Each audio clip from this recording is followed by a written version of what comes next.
welcome to Bury Our Bones with Cinema, a podcast that lives, breathes and dies classic movies, not so classic movies and everything in between. Joining me for the first time is the Rick Mail to my aid Edmondson, the wonderful Gaz Evans.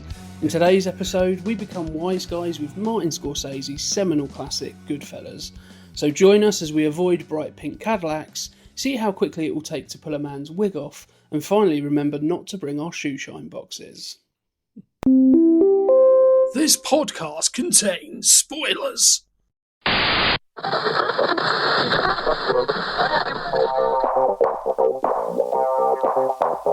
Hi, I'm Barry Wood, CEO, President and Visionary of Barry Wood's International Agency to the Stars. We are looking for the next Michael Kitchen or Felicity Kendall, and that could be you. Simply send a fax to 0224 stars, and before you know it, you could have the agent that puts the Raz into razzmatazz. I've worked with some of the finest performers in the country, from John Nettles to Jimmy Nail, Patsy Palmer to Beverly Callard. The list goes on. Soon that could be you, only with Barry Wood's International Agency to the Stars, where Hollywood meets Harrogate. I said to Nick Berry, stick with me son, you'll be bigger than Peter Egan, and I defy anybody to tell me I'm wrong.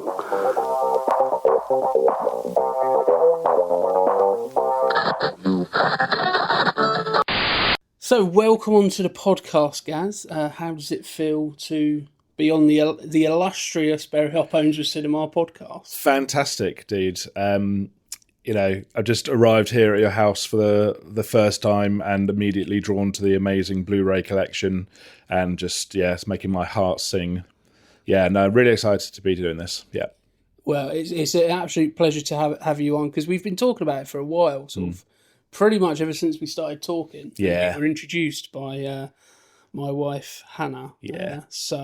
Who has also done a couple of episodes on the podcast, although I don't think she's that into Goodfellas. But that's a question that I have to ask myself more than anything. Why does she not like Goodfellas? So Goodfellas is obviously... It's up there with one of the best sort of gangster mob films probably ever made. It's often talked about in the same breath as The Godfather. Yeah. Now, for me, I've always been drawn to this more than The Godfather, I would say. Yeah, I can understand that. I think they're both their own entities. I mean, they're like a good 15 years apart. And this one is more about the soldiers on the ground, whereas, obviously Godfather is about the upper echelons of the mafia. And this one is, with Godfather, it's like, make yourself a cup of tea, put your feet up, settle down, prepare yourself to kind of spend, a good proportion of your evening luxuriating in it. But Goodfellas, for a 2.5 hour, nearly 3 hour movie, you think of those sorts of epic films as a bit of a chore sometimes, but this, you whack it on. It's one of those things you just whack on and you're off and running. Yeah, it absolutely flies by. Yeah. I often, because I do think, when you have a longer runtime, it's a lot more difficult to carve out a bit of time to watch it. Yeah. So for sometimes that means that you end up not watching an amazing film. An awful lot. I said about this with Oppenheimer. I saw it in the cinema, absolutely loved it, but I haven't watched it since because it's 3 hours long and it's a case of going, do I have 3 hours, to spare? But with Goodfellas, it's like, absolutely, I was listening to a Kevin Smith podcast the other day and he described Oppenheimer as Homework, the movie. Yes. Yeah. Yeah, I totally get that. Yeah. Which is why I think, for some people, Jim said, 90 minutes is the perfect sort of, the perfect thing, because you can carve out a bit of time in your afternoon for that. Yeah. But with the Goodfellas, it's just under 2.5 hours, but it absolutely sings by. It's not. Yeah. It never, at no point does it feel like, okay, we need to get to the next scene now. Yeah, you don't say, oh, let's watch Goodfellas, and then kind of glance at your watch, do you? No. And I think it's an example of one of the most blistering opening 20 minutes of a movie I've ever seen. It's almost unmatched in it. The camera never stops moving. It's packed with characters, packed with incident. You get to know all these people, all these places through this audience avatar of the young Henry Hill. And I think it's been replicated in other Scorsese movies, Casino, Departed and Cape Fear and Wolf of Wall Street. They all do the same thing, really immerse you just through blistering editing and kind of that sort of stuff. But it's almost unmatched. You're pulled into this world just like he is. 100%. And I often think that when it's fantastic filmmaking, when everything looks easy, like the amount of times I've watched this, and probably you've done the same as a film fan, going, well, I could do that because that looks easy. And it's only when you think about, putting pen to paper or getting behind a camera that you go, oh no, that's actually just somebody at the top of their game making it look easy, Yeah. And it just captures that kind of, I mean, sometimes this film, it was brought to Scorsese's attention that, why are you making these guys, these real people who are just monsters, seem like kind of movie stars and seem so attractive. But that's what you've got to do with a film like this. You've got to, if they were just kind of bad from the beginning and the way that it was filmed made us hate them, then there would be no story. There would be no film. There would be, it would be very, very black and white. But you've got to see what the attraction is. And these guys, they do whatever they want. The food looks delicious. The lighting and the props, it's all kind of rich blacks and kind of reds and kind of just so luxurious. And you can see the appeal, especially to Henry Hill. Yeah, as a young teenager, you're looking at it and you're going, well, why wouldn't I want this life? They have, they have, as you say, the best food, the best cars, the best women, everything. So you would be, drawn to that. And I think what you were saying about, showing that side of that life, I think, perhaps some people would say this, but this could glorify this way of life. But I think what it does is it shows the reality of it, in the sense that, very few people are 100% bad. These mobsters, yes, they done horrifically horrible things. Yeah. But there were good sides. There were, shades of grey in their morality. Certain things that they would or wouldn't do. Yeah. The respect they would have for. I think I've seen on ex-gangsters sort of talk about this thing. They wouldn't go and do the things they would do to another mafia family. Yeah. They wouldn't do that to somebody who wasn't in the business. Yeah. So there is morality there. And it's a real skill to do that, because one thing that this film doesn't do at any point is shy away from any aspect of this life. It's not like it puts it with rose-tinted glasses.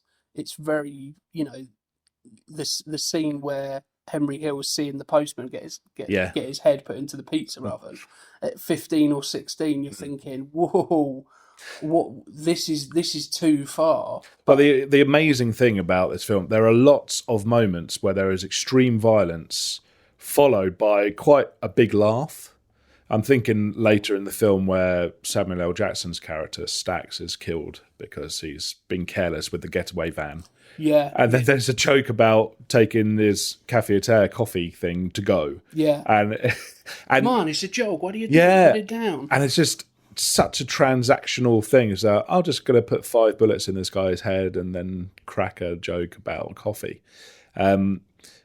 That's quite brave and bold and daring filmmaking, really, to make the audience not just look at these guys as straight out bad guys, and see it as such a see the life of a person as such a mundane transactional thing.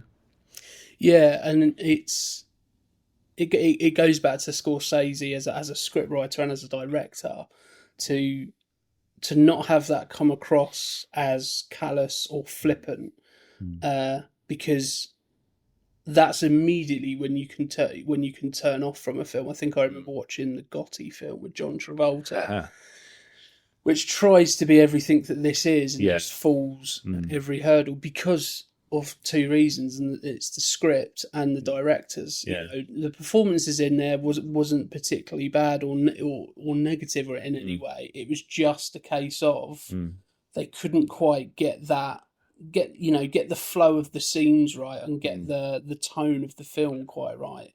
And I think that's where I was saying how Scorsese makes it look easy. It's such a difficult thing to do over a 2 hour and 25-minute runtime, is to keep you captivated and not make you feel like at any point, why do I resonate with this horrible character, Henry Hill, or why do I resonate with, Tommy DeVito or Jimmy Conway?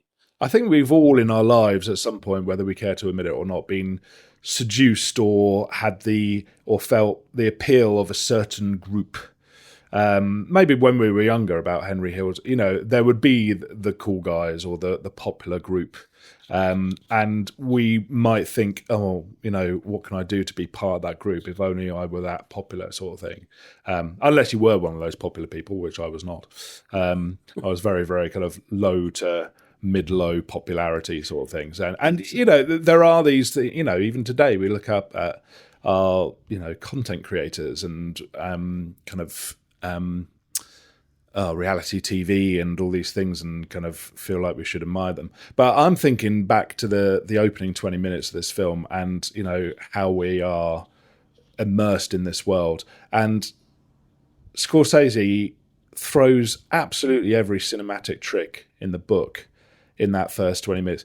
We've got freeze frames, we've got crash zooms, we've got the bit in the garden where they're having the barbecue, and it's all one shot, and we kind of pan from one member of the gang to the next, to the next, to the next, and we see we see the methodology, we see the status within the group and how they operate. We've got these lovely, gorgeous pans across these kind of these restaurants and these kind of cavern-like kind of underground pubs and speakeasies. The lighting is so dark and moody. You've got the autodiegetic narration, and all this. It just throws it all together, and you just can't look. You can't look away.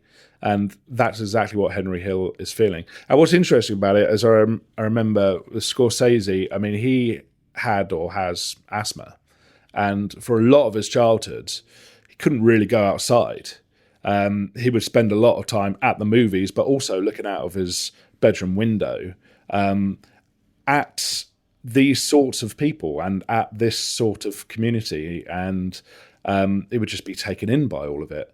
And we've got that sort of feeling in the opening 20 minutes of the film. We've got the occasional cut back to Henry Hill and those gorgeous big green eyes of his. And he's just drinking it all in. And the camera almost feels like surveillance footage in a way. Yeah, it's very easy to forget that you're behind a camera in this. It does feel very much fly on the wall. Yeah. And you were saying about, throwing every cinematic trick in the book at this.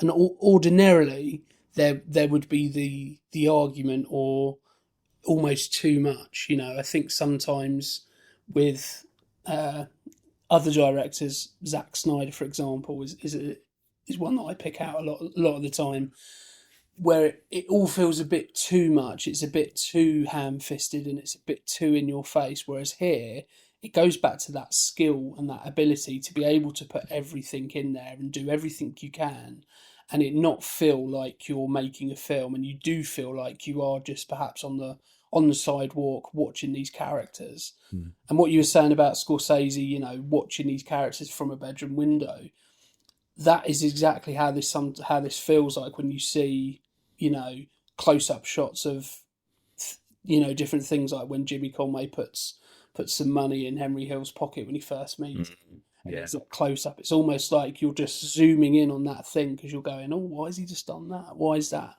a thing? And then it's taking the audience on that journey of that first time you would see that type of character or that type of action and going, why is that happening? And it's just, it's absolutely mesmerising. It's a film where you cannot help, but when you watch it, you may not be watching what's in the foreground, but you may be watching something else because every shot is just filled with narrative and with story, whatever that that may be.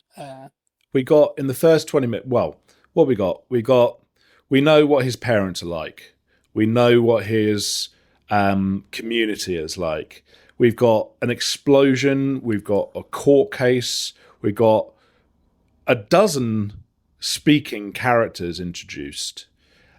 We've got the kind of the mafia's relationship with the general public. We've got the mafia's relationship with each other. We've got the inner workings of this particular group. We got our core three characters. We got the introduction of Karen as well, and in a quite, I still think it's quite an audacious thing. All of a sudden, the narration goes over to her. I know that is one thing that I picked out when I was watching it yesterday, was how seamless that is, and how much it works. Because ordinarily that wouldn't work. If this was a novel, that would be right. That's the end of the chapter. Now we go to a new narrator. But here it just free flows into it, and hearing it really does set that. It's the most natural thing in the world. Yeah, it sets that conflict quite quickly up that we see later on between Karen and between Henry, where you kind of go, well, she was never about this life, and now she's been thrust into it purely because of sexual attraction and what becomes a marriage, and having a different narrator there, because she's the only other narrator other than Henry Hill. You could argue that at some point we could have a Jimmy Conway doing a narration or a Tommy DeVito doing a narration, but I think at that point it then becomes, that's probably where it would be a bit too much and perhaps a bit too confusing for the audience to follow along. But with all these introduction of these characters, one thing it does do well is it does feel ever so slightly overwhelming, going, okay, well, right, who's who? Okay, that's this person, that's this person.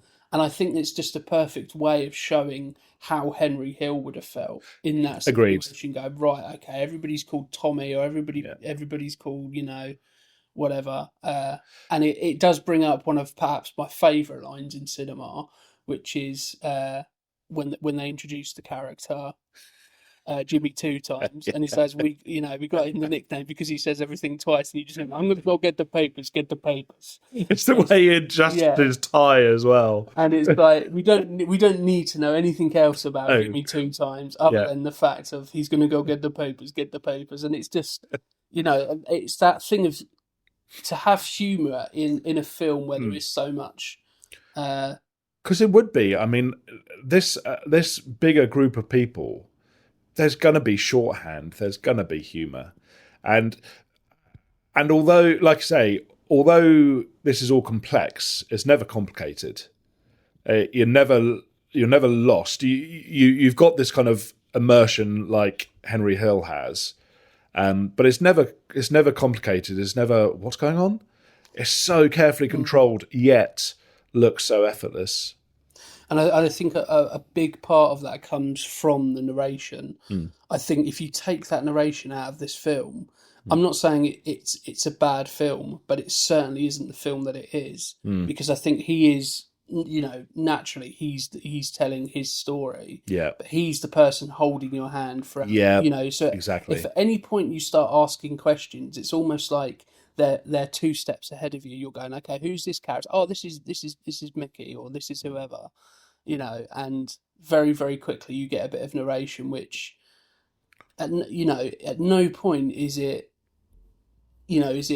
needless exposition. I read the book Wise Guy within the last 2 or 3 years, and I was stunned that the narration in this film is verbatim the book. But coupled with that is that a lot of the dialogue from the characters is improvised.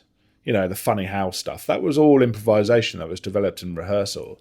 So it's got this air of authenticity. It says at the very beginning of the film it's based on a true story. So you've got this absolute authenticity. You know that what you're seeing is true, and you've also got this colloquial, chatty, kind of improvised, overlapping dialogue with the characters. So it's a really amazing blend. Yeah, it's so authentic, and I think so many scripts fall down where they're trying to force that. You can't force chemistry in any way, and I think the casting of Ray Liotta, Robert De Niro, and Joe Pesci, I think is about as on point in casting as you can ever get, because without the chemistry between those three characters, it very, very quickly becomes something very different. It feels very much like I suppose the closest thing that we can probably attribute it to in this country is those kind of East End gangster type things where everybody's got a bit of a nickname, or the only thing I can think of is from Only Fools and Horses with Paddy the Greek and Sunglasses Ron.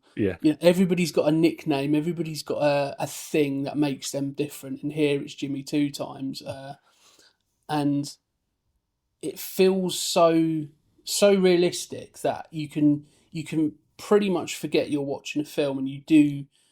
And I think part of some of the difficulty that not so much Robert De Niro, but I think Joe Pesci kind of had, is that this role, I think, didn't quite typecast him, but it became very difficult for him to not be this character in other things. Yeah. It's funny to think that this film came out at the same year as Home Alone. It's crazy because this feels like a film that is, it feels like it was made in the 70s for some reason. It feels a lot older than its years. Yeah. And whenever I see 1990 after it, I'm like, that's crazy. This is only a couple of years older than myself. And and for me, it always feels like it came out around a similar sort of time to The Godfather, mid 70s. And well, I mean, we associate Scorsese with the 70s and New American cinema, and when Coppola and De Palma and Bogdanovich and Spielberg were all coming up. So it was a long time coming, and in the 70s we had Mean Streets, we had Taxi Driver. So I think we can conflate Goodfellas, Goodfellas into that bunch of stuff. When we talk about mafia films, I mean, maybe Scarface, but at the top of the list, you can't not mention The Godfather and Goodfellas. So I think they are kind of eternally intertwined in that way. But yeah, because he comes from that the movie brat school of filmmakers, we can sometimes think that it's from the 70s. Yeah, and I think one thing that really does aid this an awful lot is, I heard a Denzel Washington quote where he said, they were speaking about the film Fences, based on the play, and he was saying, Spielberg made Schindler's List and Scorsese made Goodfellas. Now Spielberg could have made Goodfellas and it would have been a decent film. Scorsese could have made Schindler's List and it would have been a decent film. Well, they were talking about him doing it at one point, weren't they? But it's a cultural difference. Yeah. And I think the fact that Scorsese comes from an Italian family, saw these guys all around them. Yeah. It's like the epitome of write what you know. They always say that to young writers, start with what you know. Yeah. If you write about what you've seen and write about the things that you're surrounded by. And it comes across so well because it feels, the authenticity. Nobody in this film feels out of place, feels like, that doesn't feel like what a gangster would do. that doesn't feel like what whoever would do.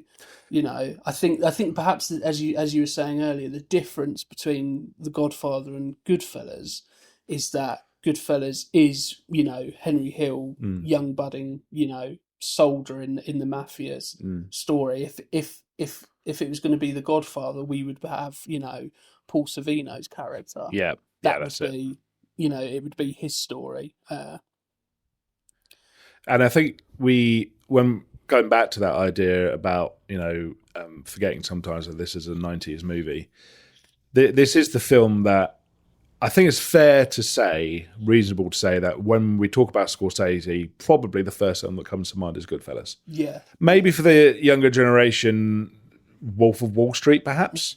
But I think Goodfellas is the quintessential one. This is where it all came together. All of the kind of textual and contextual concerns of Scorsese came together in this film. It's deeply moral. It's about kind of Italian Americans and that sort of thing. But we've got all of his cinematic playbox as well. Like I mentioned, all the camera moves, the pacing, the editing. The use of just songs rather than a score. Which really influenced Tarantino. There'd been hints of it. I mean, After Hours was probably closest in terms of energy from 1985 with Scorsese, but this was the blueprint, and he replicated it going on. The Aviator, Wolf of Wall Street, Cape Fear. Not long after this, it's got this. Cape Fear has got that same kind of almost zany energy, if not quite the depth of Goodfellas. But yeah, I think this is quintessential. 100%. I think even people who don't know films would go, "Oh, Goodfellas. Oh, that's that Scorsese film." Yeah. You don't need to be a film buff or study a film to know who done. There's certain films like everybody knows that Spielberg done. Jaws, it's that kind of thing where it's no longer film, it's now pop culture. Yeah, it gets into the zeitgeist of society at the time, and it's a film that has influenced so many. Without Goodfellas, do you get Tarantino? You may do, but maybe not in the same. Well, in the same.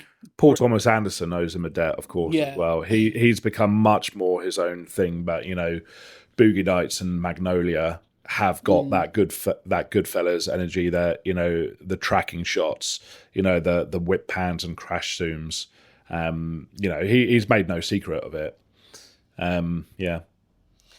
I mean, even somebody like a Guy Ritchie, it's gone, another step in that direction where it's even more. But very much has that same kind of energy, and it's very much influenced by it. And you can see when films try and do the same thing, just not as well. Well, the film that, funnily enough, springs to mind actually, which is one of the few other non-Scorsese films that matches this Goodfellas energy, is actually Trainspotting, where it's got weirdly quite a few parallels. The hilarious yet chilling psycho best friend. When you say who's the most hilarious psycho in movies, it's Begbie or it's Tommy. Again, the opening 20 minutes of Trainspotting does exactly the same thing. Blistering, quick scenes, even people sitting at a table. It's done in a really amazing way. You got the anti-heroes. It's almost kind of bifurcated narrative where later in the film it kind of takes a turn. In this, once Tommy's dead and once we're out of the kind of the 50s, 60s and into the 70s and 80s, and we're more focused solely on Henry's kind of drug deal kind of lifestyle gone wrong, it kind of takes that turn. And at the end, the anti-heroes kind of get away with it and begin to integrate into society with, Ewan McGregor's Renton and, Henry Hill here. Henry Hill probably suffers more for it. You don't get the sense in Trainspotting that, Begbie's got a criminal network waiting for Renton in Amsterdam, ready to kill him or anything across the entire continent. But yeah, there's some strange freeze frames as well. So there's a bit of a parallel there. So yeah, Trainspotting is the film that comes to mind, that non-Scorsese film that matches Goodfellas' energy in that way. And just going off what you were saying about, that the guys get away with it. Whilst we're there, I just that final shot of Ray Liotta just looking directly down the camera lens. Yeah. And there's that smirk. Yeah. And it's that thing of going, I've done everything that I wanted to do. Yeah. Okay, yeah, I may not have that life anymore, but I got away with it. Yeah. And it's that, I think that's the point where you start then questioning the kind of morality of this thing. And it's to have a film that for 90% of it, you for lack of a better term, you resonate with Henry Hill as the character. Yeah. In some ways, maybe not in every aspect, but you can certainly resonate with certain elements of his character. And then you get that almost thing where it's like, oh, well, he hasn't really learned anything, has he? Mm. He's still that 16-year-old kid who's just looking for the thrill. Yeah. Which is such a difficult thing to do, to kind of, or to change what you've essentially been saying for the whole film, and then with a final shot to say something different is really, really difficult. But I just wanted to sort of have a little talk about the budget and the box office, because I was really surprised at this when I looked at it, because for me it feels like a film that was immediately successful. And I'm not saying it wasn't successful, but it was made on a $25 million budget, and in its opening weekend it made just under $7 million back. Gross and for the US and Canada was $46 million, nearly 47, and worldwide was about $47 million. So, I mean, it made money, absolutely, but it's not really the surefire hit that it feels like it is now. If you made a film on $25 in today's equivalent would be probably nearer 100 to 150 million. Yeah, you'd be expecting an awful lot more than just doubling your budget. That was if that was a Marvel film, for example. Complete. I wonder if at 1990 we're in the era of the franchises, your Indiana Joneses, your Back to the Futures. We're in the era of the high concept movie. We're in the Schwarzenegger, Stallone era. I wonder if this was just a little bit counter to that. There'd been the kind of the fallout from The Last Temptation of Christ, of course, which was, I think, Scorsese's previous film, hugely controversial. That would have put off a lot of audiences, although audiences who probably wouldn't have gone to see Goodfellas anyway. But yeah, I wonder if at the time that was just what people weren't kind of watching. It's almost like the equivalent of when Gladiator came out and there hadn't been a Roman epic for 20 years. Scarface didn't do massively well either at the box office. It did enough. So maybe there just wasn't the appetite for it, perhaps. Yeah, and I wonder how much, in September 1990, how many people were like, oh, what we need is a definitive gangster movie. Yeah. I don't think people were really looking for that. I think perhaps not that it was a tired genre, but it was certainly a genre where there were a dime a dozen, you know, and it just shocks me, because obviously you often, if you don't know how much it was made on and how much it made at the box office, you kind of attribute that to how much you like the film, unless it's like immediately obvious that people don't feel the same. But Goodfellas certainly feels like a film where you would think, there would be an awful lot of demand for this. So I was just quite surprised by it. And I mean, it's kind of an unofficial trilogy, I think, of Scorsese movies where he wanted to look at Italian Americans in society at the time. And I think this was the one that kind of was the definitive one of that. I think it's amazing that this has inspired a lot of spoofs and stereotypes and cliches. You look at The Simpsons with their kind of mobster characters. The Harry Enfield Badfellas clip that I sent you, which is huge back in the day. I'd never seen, but that's going to stick with me now because it's great. It's such a good concept of that. Stella Street. Some people might remember Stella Street, which is a TV sketch show / sitcom. Whereas this street in Britain where all these kind of former movie stars all lived. And Joe Pesci's character was one of them. And, it's the law now that if anyone calls you a funny guy, you have to say, funny how? So Goodfellas permeates culture and it's made its cultural imprint. But you go back to the film and it does not dilute the film in any way whatsoever. No, because there have been films where if you've not watched it before you've watched spoofs of it, or, I think, our first episode, we done Scream, and it was really difficult to not talk about Scream and not talk about Scary Movie. Yeah. And I remember watching Scream with Hannah, and it was so difficult to not laugh because of what you remember from Scary Movie. Mm-hmm. And it's so easy to kind of dilute the source material, the thing that's influenced it. And for some reason, it just never does that. Well, Scream was a parody anyway. Its original title was Scary Movie. So you can't, so no wonder the parodies that followed just kind of make it a bit less kind of palatable. But Goodfellas, it's not actually like The Godfather. There are superficial similarities to Scarface. It's about the soldiers on the ground. But it's very different style. Hey, I mean, Brian De Palma is just as flashy, and if you watch Scarface again, that does have that kind of bristling energy of cinematic kind of genius and that sort of thing. But it's a much colder film, I think. I don't go back to Scarface as much as I go back to Goodfellas. Yeah, I think it's a lot harder to identify with Tony Montana than it is. Hill. I think because we see Henry Hill right from the start, and we see him almost in some ways be, seduced by this life. And he's kind of the supporting character for the longest time somehow.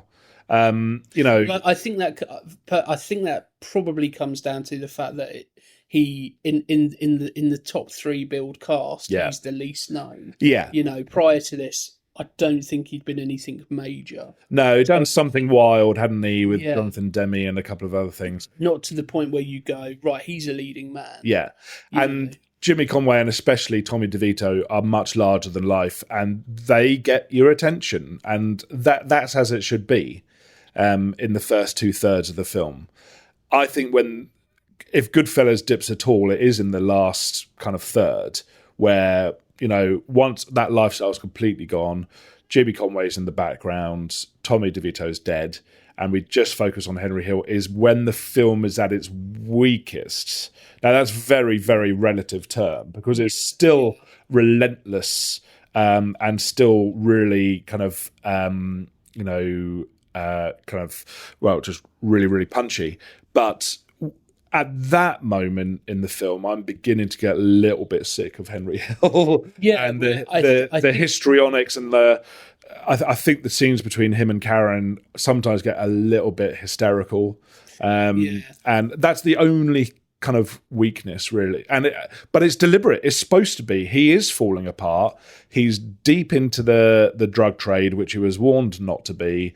The lifestyle has gone. All these people are dead or in prison, and the aesthetic is far more washed out and muted and plain compared to the rich blacks and reds from earlier in the film. And he's completely high on coke and just kind of losing it. And we're supposed to be sick of him, and we're supposed to feel like the end is coming. And I think we probably miss the lifestyle as much as he does. But if Henry Hill was the focus in the way that he is in the last third throughout the rest of the film, I don't think the film would be as enjoyable or entertaining or as Yeah, I think that's where it then potentially would get into that glorification sort of zone. Yeah. I think I totally agree with you where we do see that shift in Henry Hill and we see that and we do start to disconnect with him. And it's a very, very subtle way of kind of mirroring the fact that he's losing his grip on this mafia life, and we're losing our grip on Henry Hill as this shiny, glitzy character. We now know, he is just a man who just happens to be, connected. That's the difference between, him and the layman, and. He does get his moments early in the film, of course, when he goes across the street and attacks the neighbour who hit on Karen. And got that sound effect of the butt of that pistol hitting the guy's face and nose. So brutal. There's arguably kind of much more violent and disgusting things that happen, but there's something about this. Well, interesting. It's funny you should say that because the cinematographer Michael Ballas, he said that this was the single most violent scene he'd ever filmed, and I understand where he's coming from because people would say other scenes are more violent. I can't think of the character's name when they kill the maid guy. Billy Batts. Billy Batts, that's it. When you kill Billy Batts, that's obviously more violent. It's more, it's more visceral. Whereas there's something so, what I would call, just simple about it. Yes.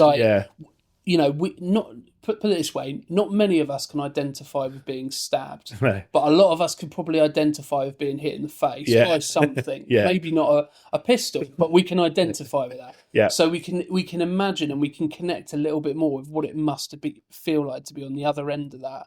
And I think this is a film with absolutely heavyweight performances, but I think the thing that I really pick out every single time I watch this is when he's walking back to Karen and he's got that rage on his face. That to me is Ray Liotta in a nutshell. Yeah. He's always got that look where he looks like he's going to turn. Well, they kept coming back to that, unlawful entry and turbulence. Movies were, and before that, Something Wild. All movies where he plays psychos, they've all drawn on this. Rarely do they kind of recapture the kind of the sweetness that he brought to this film. There is an element of sweetness. That's how Karen falls in love with him. Yeah, when he first meets Karen's mother, and he's got that big cheesy grin on his face. But also as how that scene is filmed, it's so naturalistic. It all seems to be pretty ambient light. We see him walk from one side of the street to the other, all in one shot. Yeah. He starts the attack. Anyone else would cut away. Anyone else would do a quick close-up and then a reverse of his face looking down on him. He does it all in one go. You can see, if you watch, you can see the guy who's getting beaten up because he puts his hand to his face. That must be where he puts the blood pack there, or the big smush of blood.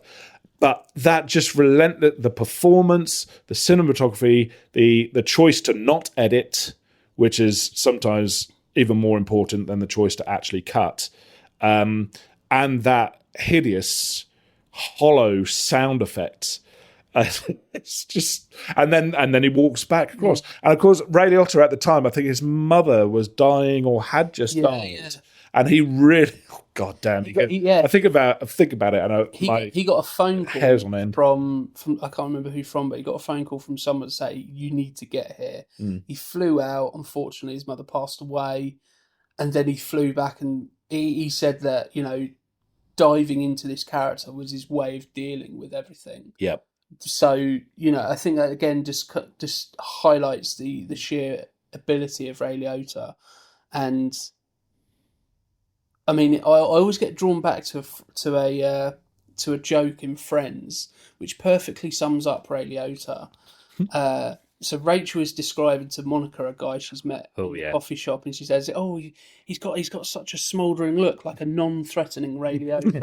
Yeah. And that is just that perfectly sums him up, because there's always, he always looks like anything. Ironically, he looks very much like how Tommy DeVito is, Joe Pesci's character. Yeah. Where anything you could say could set him in the wrong direction, and then you don't know what's going to happen. Yeah. But what you were saying about, choosing not to cut into that scene, I've got images of say a Tarantino or a Guy Ritchie or whoever. Every time that you hear that thud, that it cuts to either Ray Liotta's face or the victim's face. I can't remember his name. And that would be a very effective way of doing it as well.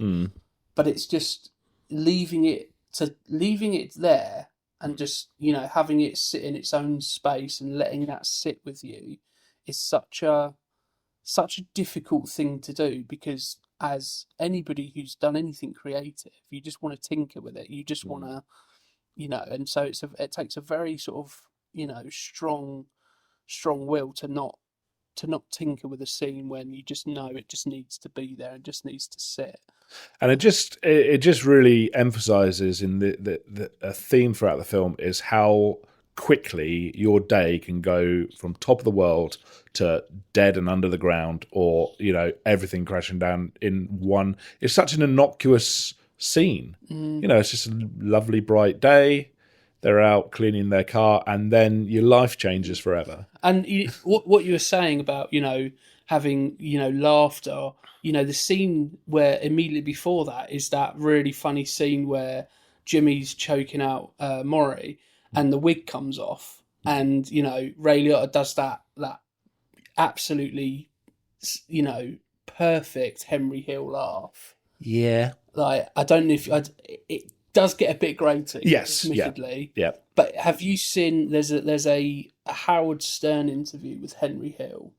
Oh, I've heard about these. So there's an interview with Henry Hill, and basically, they're talking about his life, and I think a lot of the criticisms of Henry Hill is actually this makes him out to be a much bigger player than perhaps he was, and only him and the people around him will know that.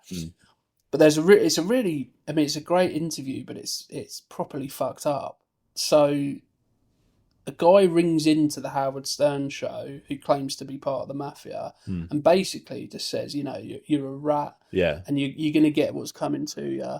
You weren't as big as you think you were, and basically, gives him a death threat across, live on air, and it gets quite lots of swearing and everything like that, and Henry Hill is just properly cackling. Oh, okay, fair enough. It's literally like, all right, and it's like that laugh is because, admittedly, before I'd seen that interview, I was always thinking, oh, that feels a little bit forced.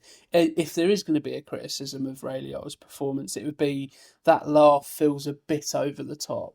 And only when you see Henry Hill do it that you realise, actually, that's quite accurate. Yeah. Now, fair enough. I've learned something today. You've taken me on a journey. Well, that's what we aim to do here on the podcast. So yeah, go and check that, because that's when you kind of go, actually, it shows Ray Liotta's dedication to performance. Apparently, he used to listen to interviews with Henry Hill that he had with the FBI. And they never met that much, did they? Especially during the making of it, I don't think they met that much. No. So to have got that from that. Apparently, there was always a lot of mafia guys on set. Right. And there's a brilliant story of how all of the guys who used as extras, they all gave fake social security numbers to the producer, so they have no idea if they got paid or not.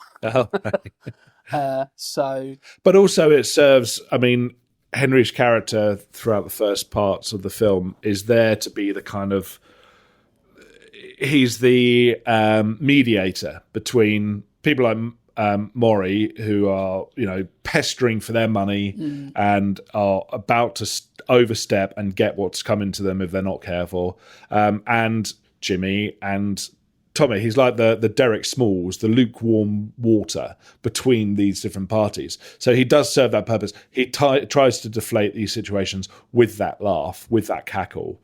So yeah, fair enough. And that laugh perhaps comes out the most in that iconic scene. How am I funny? I'm just laughing here because we've got Goodfellas on in the background here, and with the subtitles on, and the subtitles for Joe Pesci are brilliant. Yeah, fuck. It's just constant stream of Twitter abuse. We all know a character a little bit like that. We all know someone who every other. To be fair, I'm probably that character to most people. Every other word is an F word or a C word or whatever it may be. And you don't say cock that often. It's the other one. It's the other one. And as I say, I think we can all identify with knowing somebody like that and knowing that they're a laugh to be around sometimes, but maybe not the person to introduce to your parents or that kind of character. So just going through the crew, we've pretty much mentioned everyone, but just to go through, just for those listening. So obviously we've got Martin Scorsese as the director and the writer, and he co-wrote the screenplay with Nicholas Pileggi, who was the writer of the book Wise Guys, which is obviously based on Henry Hill's life. Where the producer was Irving Winkler, who's worked on other things like Rocky, Creed, most recently. And the cinematographer was Michael Ballas, who worked on Bram Stoker's Dracula with Francis Ford Coppola. Oh, yes. Fabulous Baker Boys, Age of Innocence. And quite a few other Scorseses as well. The Departed and... Absolutely. And I do say this an awful lot, but when you've got a crew who are at the top of their game, who understand filmmaking in its entirety and know exactly what they're doing, you've got a leg up on, it's much easier to get the desired effect when everybody is on the same page, everybody knows what they're doing. We've heard horror stories about other films where, producers had the hand in this and they wanted to do this and somebody else wanted to do X, and it just, Alien 3 is perhaps the biggest horror story where David Fincher, great director, was basically told, here's what you're doing. And that's a car crash of a production. So when you've got everybody working at the top of their game, it sets you on a really good footing. And you look at the filmography of all the people working on it, and you realise, these guys know exactly what they were doing. Even Nicholas Pileggi, who went on to be executive producer of things like American Gangster or Ridley Scott, which is another look into, gangsters in the 60s and 70s, albeit from an African American point of view. So, and they're all about, Pileggi and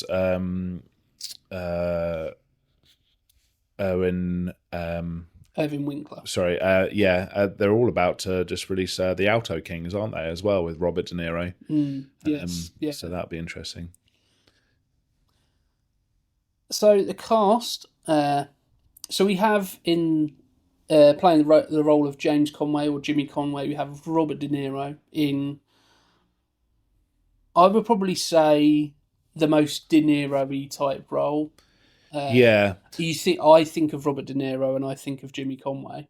Yeah, I think actually, it might be that people may well think probably as much, if not more, Raging Bull and Taxi Driver. But yeah, I see exactly what you mean. But I think it's interesting that I think it's probably Raging Bull and Taxi Driver that are perhaps more iconic roles for him, whereas this is the Scorsese film that people remember Scorsese for. But, Raging Bull and Taxi Driver are never too far behind in the conversation after that. Yeah, I think it's always difficult, because I believe this may have been the first De Niro film I saw. So for me, it's always, whenever you see, somebody in in a thing first, they're always that person. Yeah, you know? yeah, So, that's true. Yeah, good point the actually. example I always use is the stepmom in Jumanji is always Fraser Crane's wife, Jim, but to me, she's always the stepmom. In Yeah, Jumanji, see what you mean. because it's Yeah, the first thing I saw her in. We got Ray Liotta playing Henry Hill, and I think the only other two films. So I kind of misspoke earlier. He had actually been in Field of Dreams the year prior. oh, of course. So he was getting his way to being Yeah, a big star. yeah. But certainly not as big of a star as Joe Pesci and Robert De Niro. Yeah. We have Joe Pesci as Tommy DeVito.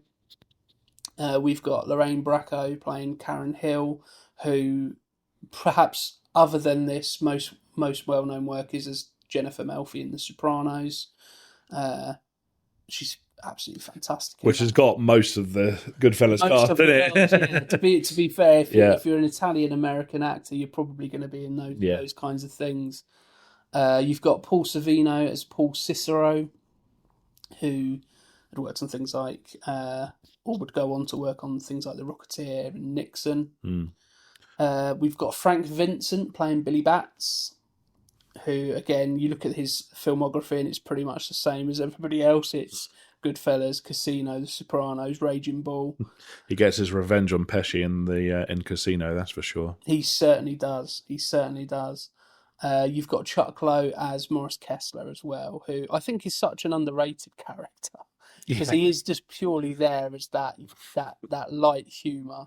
You know, as soon as we see that great mock-up ad of his wig company and he's jumping into the pool, I think, you know, he very much gets to that. There's that really good scene where they're talking about how the fact of he's getting on Jimmy's nerves and Jimmy's going to whack him. Yeah. And then Ray Liotta's just like, he has no idea how close he came to being dead. That's it. You know, just because he's having a laugh.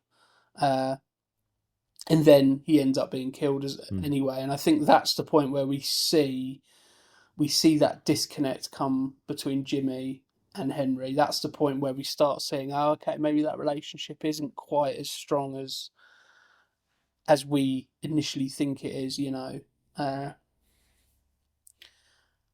And I think critically and audience reception, I think most people kind of do agree with us in the sense of, you know, if we look at Metacritic,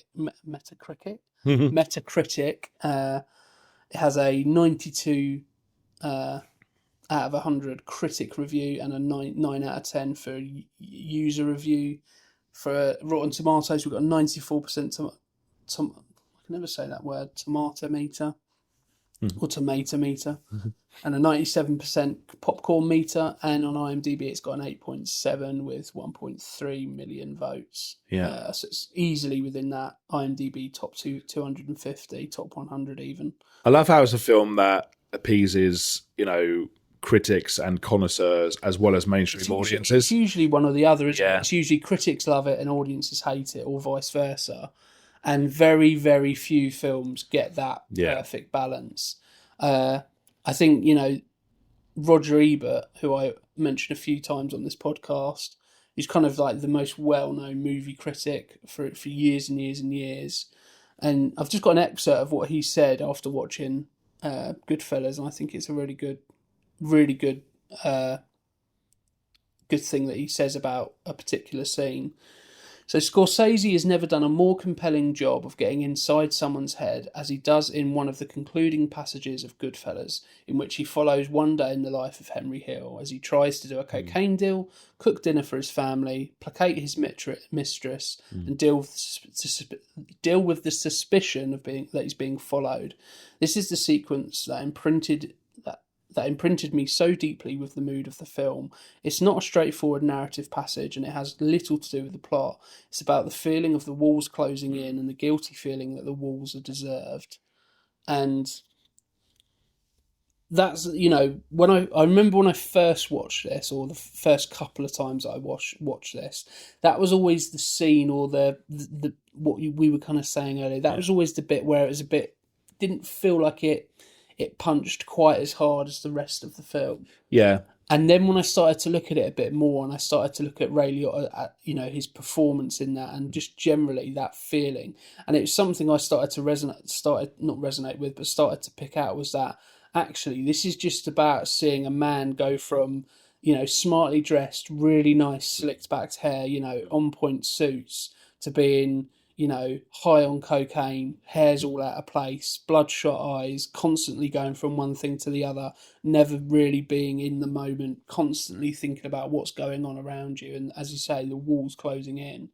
And I think the film definitely needs to have that, because I think if it just continues on with this almost idyllic look at being a part of this mafia family, that's where it becomes to glorify it. That's where it starts to really kind of almost make out like, oh, why would anybody not want to be a part of this life? Agreed.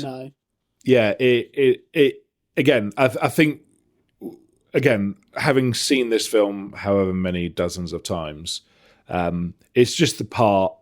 And it literally says, it gives the date, doesn't it? And it is the clear cut-off point between the old life and whatever's about to happen. So from a kind of entertainment and being gripped point of view, it feels different.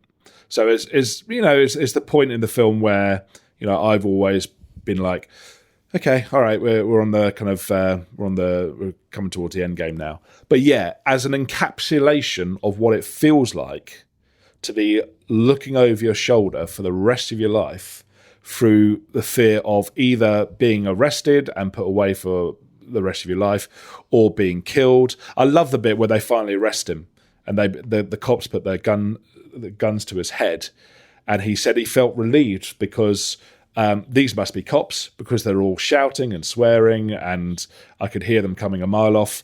If I was about to be whacked by one of the guys, I wouldn't have heard a thing, and that's what it was. And after that, we don't need to know anything else. We come very quickly to the conclusion, and him, he's a witness for the state, and he's a witness, and he's going to be in federal protection for the rest of his life.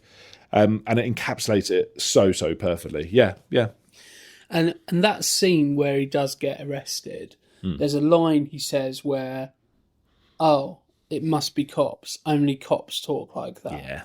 And I even now I can't really put my finger on it, but what he's saying is so true. Like, obviously, this is a film where the language is colourful throughout, but there's a distinct change, and I don't even know what it is. It's that subtle that when you hear cops talk that way, it feels forced. It doesn't feel natural, like it's part of the vernacular. Yeah. They're doing it because they want to scare this dude. Whereas everywhere else, it's just that's how they talk. Yeah, and if you're about to be killed and this is what even more so permeates throughout the book, is that your killer comes to you with a smile. Yeah. 1 second you're best buds and you're doing all this and you're living the life, and then when it's your time, they're not going to give you a chance to run.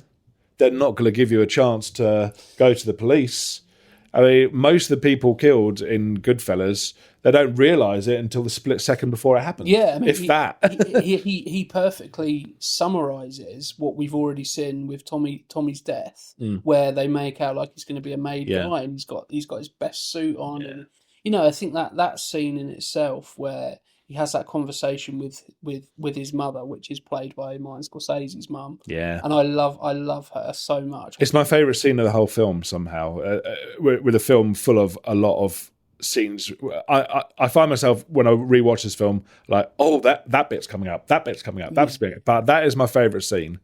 Yeah, I think Are you talking about his death scene, or? No, the bit where they're all around his mother's breakfast table. That to me is such a nice scene because it's that juxtaposition between what they've got in the back of the trunk. Yeah. And I was like, oh, why do you have to swear so much? Why do you talk like that? It's in this lovely, really lovely, loving mother. It's such a juxtaposition, and it's a really nice, quaint scene that ordinarily, in the middle of everything, as you say, going on, where there's all this action, there's all this, iconic lines and all of that. Yeah. Actually, it's a really nice scene to see. Like, again, chemistry, but in a slightly different way. To see, the chemistry that you can have with an older character, playing the mother, and playing the mother essentially of the family, not necessarily of just Tommy, because she treats Jimmy and Henry very, very similar. I always looked at it in that sort of way, almost a bit of light relief. But when I rewatched it more recently, and especially having read the book again, for the first time since watching it, I found it to be perhaps one of the more chilling scenes, because you stop and you think, my God, this man has a mother. This monster, this vile person has a mother, which made me stop and think.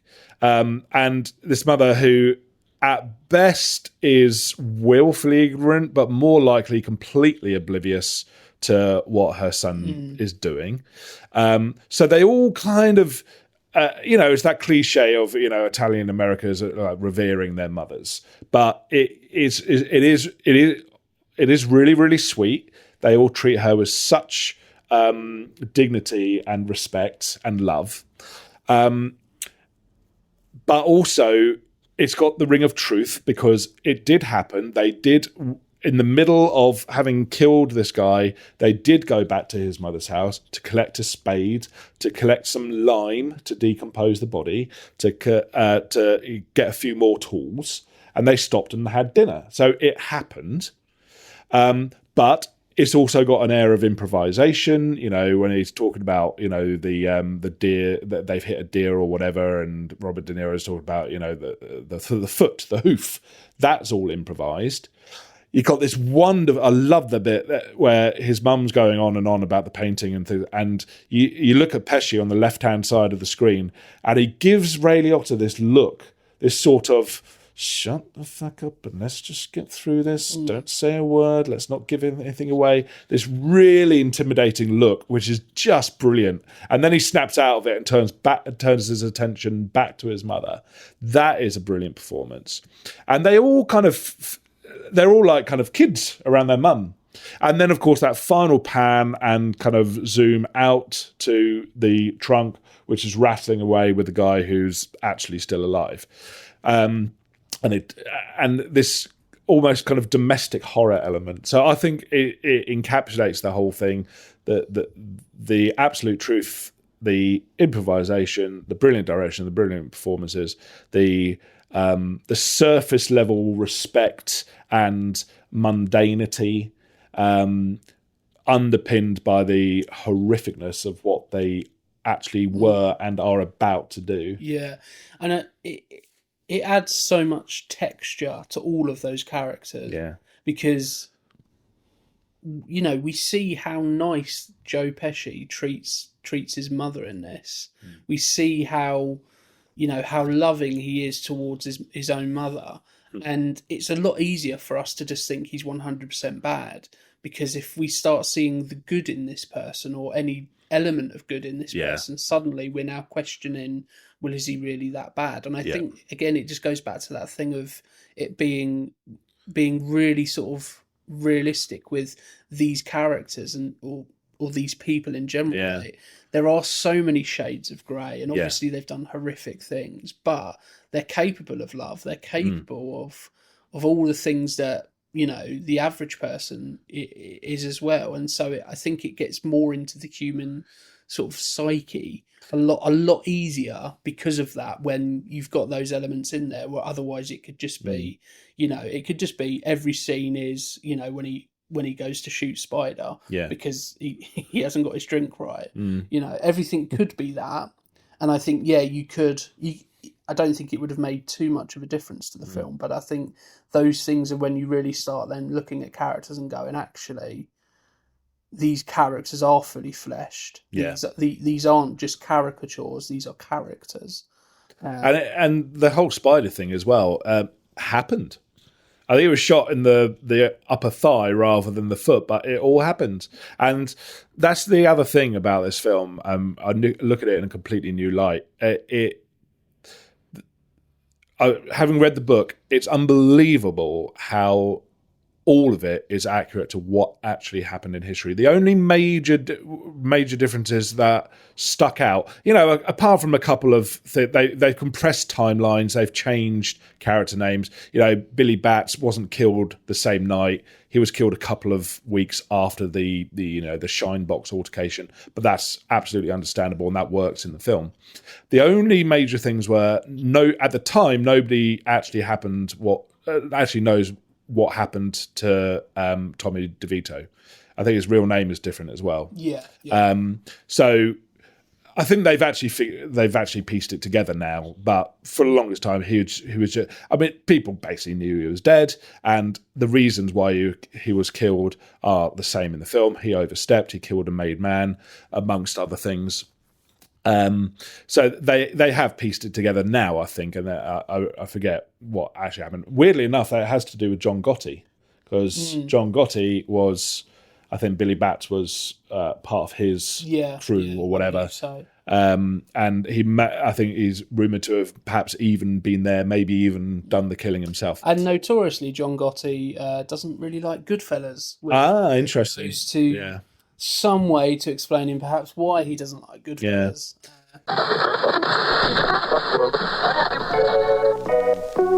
Michael Caine's Tangerine Dream whipped cream for all your pudding needs.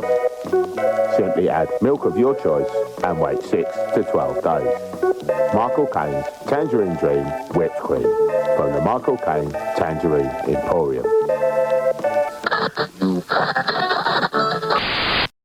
The other thing I remember, which is slightly different, it's only a small thing, is when Paulie at the end of the film gives Henry like $3,000 or whatever and turns his back on him. That was actually Karen in real life. That interaction happened with Karen. But those are the only two things. And one of them is out of necessity. They didn't know what happened to Tommy DeVito, so they did whatever they thought was best.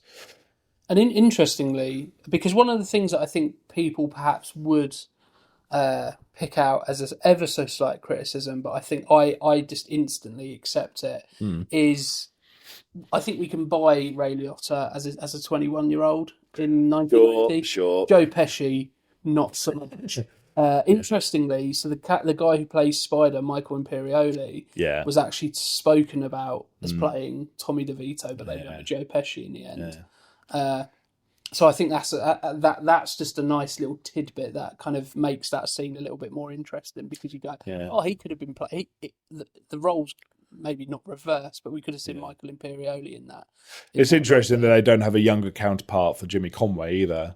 But I think, whereas they do, of course, for Henry Hill and Tommy DeVito. But I think that's because Jimmy Conway was a little bit older. Anyway. Yeah. And also, it's Robert De Niro. Yeah. So you want as much screen time. You do. And, Henry Hill looked up to Jimmy Conway, Jimmy Burke. And I think actually, in a way that you might look up to Robert De Niro, like a megastar. And in a sort of totally audience adding on layers kind of thing, there's an element of where you're going, well, the reason why Jimmy Conway looks exactly the same throughout the whole thing, other than a pair of glasses or a little bit of grey in the hair, is because Henry Hill potentially saw what he wanted to see throughout the whole.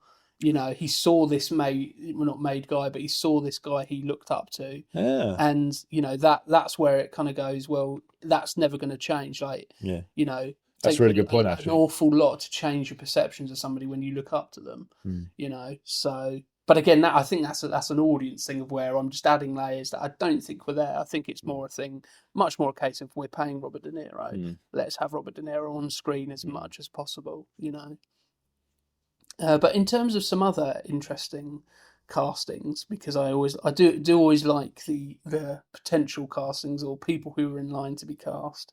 So we at one point before Robert De Niro was committed to the project, would you like to know who was considered for the role of Jimmy Conway? Quite a few people, right? So one of the names, and this was a bit of a surprise, is William Peterson. Oh, that's right. Yeah. Which I bet he regrets turning that down. Yeah, I mean it's it's the Tom Selleck, isn't it? Indiana Jones line, where you kind of go, why did I say no? Gil Grissom for most people from CSI. Yeah. Manhunter. Manhunter for me. Yeah, absolutely. Reese Witherspoon's dad in Fear, which is a little gem. That movie. I'm so glad you've mentioned that movie, because I feel like whenever I mention that movie to most people, they go, "Oh no, I've not seen that." I love how through this process we're learning about each other. I know. I love us. And this is a love story beginning, isn't it? But yeah, for subtitles, I love you. It's like this. The film knows. The film knows. William Peterson in the role of Jimmy Conway. Now, I suppose it's a struggle to picture anybody else than Robert De Niro in here. But I think William Peterson, if you didn't know Robert De Niro was connected or was going to be, or whatever it may be, William Peterson, I think, would do a totally different performance. But I think it would be a performance that would be that we would consider a good performance. I don't know if you quite would have nailed the charm that De Niro brings to it. I think he would have done it, of course. I think it would have been a bit of a colder performance. In the another name in the role of James Conway, which, to be fair, is interchangeable as Al Pacino. Sure. I mean, I can much more easily see Al Pacino in the Tommy DeVito character. Slightly more unhinged. I find Al Pacino slightly more unhinged as a performer, or in some of his characters, I would say. My first thought was like, oh well, he'd be too nervy and kind of gesticulatey to be this cool, suave, kind of subtle character that Conway is in this. But then you think about Donnie Brasco. And he's so understated in that. He's heartbreaking in that movie. Whilst we're on Al Pacino, I do think a really underrated performance of his is his performance in Insomnia. The Forgotten Nolan. Yeah, the Forgotten Nolan film, which a lot of people think is overrated, but I think it's a great film. Yeah. And Al Pacino in that is, I mean, he's not the Al Pacino of Heat, you know, or Scarface. He's a much more thoughtful Al Pacino, and I think he's great. He's great in that. But interestingly, with Al Pacino, he said that he turned down the role of James Conway because he had fears of typecasting. Yes, which I can totally understand. However, he then ended up playing Big Boy Caprice and Dick Tracy. So it's obviously a much more over the top performance, but it is quite interesting when you've gone, I'm not going to play this character in this film because I don't want to be typecast, but let me play a much more stereotypical character. Yeah. And obviously we got Ray Liotta in the role of Henry Hill, and he actually turned down a role in Tim Burton's Batman playing Harvey Dent. Yeah. Billy D. Williams ended up doing that, didn't he? Yeah, I mean, I like Billy D. Williams in that, but I tell you what, I'd love to see Ray Liotta as Harvey Dent. Yeah, I would. Doesn't really do much in that movie. To be, I think that was more of a if this takes off, the sequel will be where you come to the. Yeah, I think it's that thing of sometimes going, depending on who you get, depends on how much they end up doing in the movie. Nothing against Billy D. Williams, no, but I feel like if you had Ray Liotta in that role, potentially there would have been a bit more of a role to play in some regard. Sorry, I think of Billy D. Williams, I think of that gag in Family Guy where Peter's talking about the cool side of the pillow, where you flip your pillow over and it's nice and cool underneath, and he does it and he flips it over and Billy D. Williams is on the other side of his pillow, the cool side of the pillow. I mean, Billy D. Williams is pretty darn cool. So, but yeah, Ray Liotta as Harvey Dent, that would be something I'd pay good money to see. Another name in the role of Henry Hill, Sean Penn, which is a very similar actor to Ray Liotta, I would say. So I could see that quite easily. Somebody I can't see any way, shape or form in the role of Jimmy Conway, John Malkovich. No. I mean, John Malkovich is a little bit too menacing. Yeah. and a bit too angry. I mean, it would certainly be an interesting watch, but I don't think it would be one we would be talking about 35 years later. You wouldn't warm to him. Again, I mean, De Niro brings a charm. You could understand being a young man looking up to him as everything you'd want to be as a gangster. Yeah. Absolutely, yeah. And I think, sometimes these would-be castings are a bit redundant because they've got it so on point, and this is the case here. I think there are only certain calibre of actors who can take on these types of roles sometimes. Also, in the somebody who auditioned for the role of Henry Hill was Alec Baldwin, who, again, I could probably see, maybe not to the same extent as Ray Liotta, but I could see that. And someone Irving Winkler wanted for the role of Henry Hill, and it was discussed. How far in the process it got, I don't know, but it was Tom Cruise. Now, that would be a very, very different performance. Well, it'd been in Colour of Money, of course. Yeah. Scorsese's Colour of Money. So those are some of those casting would-be's, fantasy castings and things like that. So I don't think anybody is out of place here, though. I think everybody. I mean, one of the sort of unsung heroes that we've mentioned briefly is Lorraine Bracco. Yeah. I think she's so good as Karen. Yeah. As I say, she gets a little bit hysterical towards the latter stages of the film, but I feel like it's totally believable at that point. You've got a husband who's high 90% of the time. The walls are closing in. You probably would be, a little bit hysterical in that situation. I know I would be. So, what I do like is the bit where the wives are introduced in a similar way to all the men have been introduced in the club, and we go around to all the different Jimmys and Pauls and Pete's and all that sort of stuff. And we're at the hair salon. We're at the kind of, they're all gathered round she is feeling like Henry had, but without the kind of just overwhelmed, but perhaps without that kind of. She's like, "How do I fit in here?" And again, it's almost as cliche as the wise guy cliches that we see in Goodfellas. I don't want to say cliche because again, it's all based on truth. And when we think about these mafia cliches and stereotypes, it goes back to this and The Godfather to an extent. But archetypes, perhaps I'd say. But yeah, we do have this archetypal kind of group of women talking about each other, the gossip, the reverence to their husbands. Yeah, also this kind of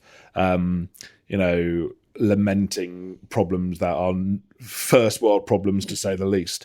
So I like that attention is given to the husband and the wife, and she becomes, especially in the latter part of the film, as important to the direction of the plot as anyone else. And she has a great line that I think perfectly sums up the flaws in pretty much all of the wives. And when the FBI are coming to raid her house, and she says, I asked them if they want a cup of coffee, blah blah blah blah blah, and I can't remember which wife she says, but she says, she would curse at them and spit on her own floor, and I never understood that. Why would you spit on your own floor? Yeah, that stuck out. But it's that I think that perfectly sums up the flaw with their characters, where they're much like Karen. Or Karen is actually the slight difference, isn't she? Like, she's the one who's very vocal. Like, immediately when she gets stood up, she goes right over there and gives him what for. Yeah. When she finds out he's having an affair, she goes to the mistress's flat and she harasses her. And I don't think the wives do that. I think they just kind of accept that that's the way that life is. They're very complicit. Yeah. They don't out of sight, out of mind. They don't want to know. It's that willful ignorance of, I don't know what's going on because I don't want to know what's going on. And actually they're perfectly happy to have have all the pleasures in life, not necessarily care about where those pleasures have come from. Well, that's taken through to The Sopranos, of course. That's what that is all about. His wife is complicit, but there's perhaps more of a reckoning for her, more of a kind of regret by the end of Goodfellas. Karen doesn't want to lose it all either. Yeah, she's willing.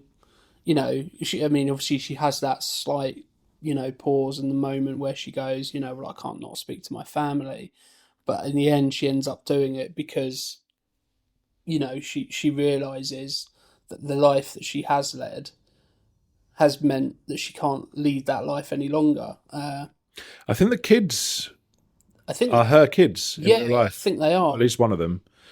There's a heartbreaking shot of the older kid when she's 4-ish, where they're having a big bust up in the bedroom, and Henry Hill storms past her. When she's look.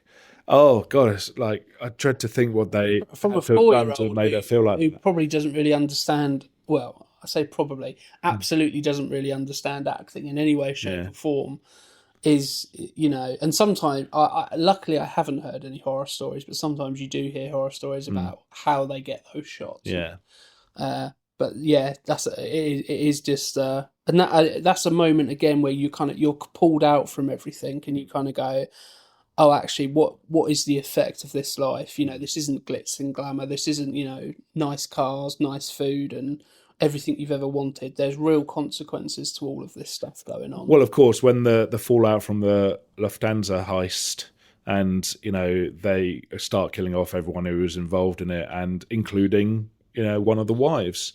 Because they've dared to kind of put on nice mink coats and get into the pink Cadillac, and we see them obviously with the Derek and the Dominoes Layla outro, very famous use of that song. Which I have to say that is hands down not only my favourite scene in the film. I'd say that's probably in my top 5 scenes in cinema. There is something about that piece of music and the montage, that whole, how they filmed that, it was really interesting. So when he was filming that, he ended up playing it on a boombox just so that he could time each, like there's when it goes to the meat truck and he opens the doors, and as he opens it you hear that it goes back into it, just absolutely perfect. Again with the narration over the top. Yeah, and the way the music fades out and fades back in, it is just. It's one of the. I remember before I saw this film. God, I may never have got round to listening to this sort of music. I got the soundtrack to this album very, very quickly. I've still got it. I would have bought it in the 90s, and I've still got it on my shelf. The Goodfellas soundtrack. And it, again, you hear these tracks and you immediately associate them with this song, and it's also contrapuntal as well. We're seeing horrific things happening to these people, while the most joyful, soulful music is playing over it. Beyond the Sea. They used to be my go-to karaoke because of this film. It's funny to say, but I moved house within the last 3 years, and in the garden there's a cabin which I've decked out with all my DVDs and my records and all that sort of stuff. And it's glorious. Yes. And I kept it off social media as I was kind of putting it all together, and then eventually I had some of the guys round, and this is so sad. I was going to have the big unveiling. Nobody had seen it before, and before they all came over, I went out and I thought, I'm going to open the doors and I'm going to have a big wave of music coming. and they're going to go, like that. And that's what's going to happen. So I keyed it all up. So I had the door loose on the hinge, and I put my Goodfellas soundtrack into the CD player no less, and I had it on pause for ages. Rags to Riches, Tony Bennett. Perfect. As far back as I can remember, I always wanted to be a gangster. Yeah. And I had it all keyed up, and it kind of fucked it up in the end. It's just kind of between kind of having the remote in my pocket and opening the doors, two doors, and go, and then I scrambled to find the remote and press play. It ended up looking very naff and sad, but still. Well, if and when I end up seeing that amazing thing in the person, in my head will be From Rags to Riches. Well, I'll refine it and I'll do it for real, and we'll just pretend that we've never talked about it before. Absolutely. But that, hey, I mean, God, I was driving up to my sister-in-law's with my family and my mother-in-law back at Christmas. I put the Goodfellas soundtrack on, and I would tell everyone to be quiet and like, listen to this, listen to this, you know. So yeah, I've got this movie to thank for any interest in kind of crooners and kind of that sort of music. And then of course as we go through the decades and we get Cream and we get the Sex Pistols and as we go through the decades in the film, it's one of those soundtracks that I think is so closely associated with the film it's from, and permeates our reading, what we think about when we hear these songs to this day. Yeah, I mean, going back to the Derek and the Dominoes, I mean, when I first watched this, I wasn't into films quite as I am now, and so I always knew it as that Goodfellas song. Yeah, and then I think I was in my dad's car driving somewhere one evening, and it came on. And obviously it's at the end of Layla. Yeah. And it was like this epiphany moment because it was almost like this mystery song that I could never find, because obviously when you not knowing the name of the song, and obviously in this day and age I could have just Googled it. Sure. What's that song from Goodfellas? But in those days it wasn't, I think the mobile phone I did have was closer to a brick than anything else. So it was just finding out, okay, that's what it's from. And I think it's just everything about that montage hits all the right places. And, it's one of those things where I feel like I need to share that with everybody I talk to. And so if they haven't seen Goodfellas, and if I remember when I showed Hannah it, Hannah, bless her, she was like, oh, yeah, it's good. But I know she probably doesn't think it's actually good because she doesn't really like these sorts of films. It's like, why do you not feel the same way that I feel about this?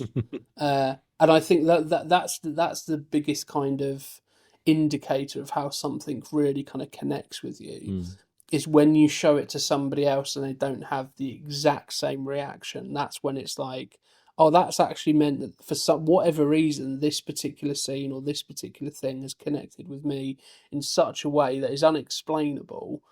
You can try and explain it, you can say why, but generally speaking, it's almost metaphysical, where it just happens and you don't really know why. And for me, that whole montage, that you see those two kids looking at the pink Cadillac, and then as it just slowly pans up past that, that pink Cadillac, and I've actually seen there's a company that do what's called minimalist movie posters. Yep, sure. And there's one which is just pink with the Cadillac. Yeah. And then Goodfellas. Well, fantastic. Absolutely, that for me is like, wow, that's perfect. So that for me is 100% my favourite scene. Oh, brilliant. And I'd say definitely top five scenes of all time. So if you had a favourite scene, I think we've kind of mentioned certain scenes, but if I had to pin you down to what is your favourite scene, what would you say? Yeah, it from a kind of filmmaking and thematic perspective, it is that kind of scene with the mother. But like I say, there's bits all the way through that I can't wait to see. The disgusting violent bits, the needle drops, the conversations, the confrontations, I guess I look at it, in the kind of Scorsese's canon, and I'm like, almost like, I was like, oh man, this guy's at the peak of his powers sort of thing. What's interesting to me, funnily enough, is that we don't actually, the thing that kind of the event in history that this all revolves around is the Lufthansa heist, and you never see it. I really like that. He hears it on the radio while he's in the shower. Of course, in real life, he wasn't actually there, although he helped to kind of set it up and everything. But again, any other filmmaker would have thrown in an action sequence, a heist sequence. It would be a big set piece, wouldn't it? But it would have, it would have interfered with the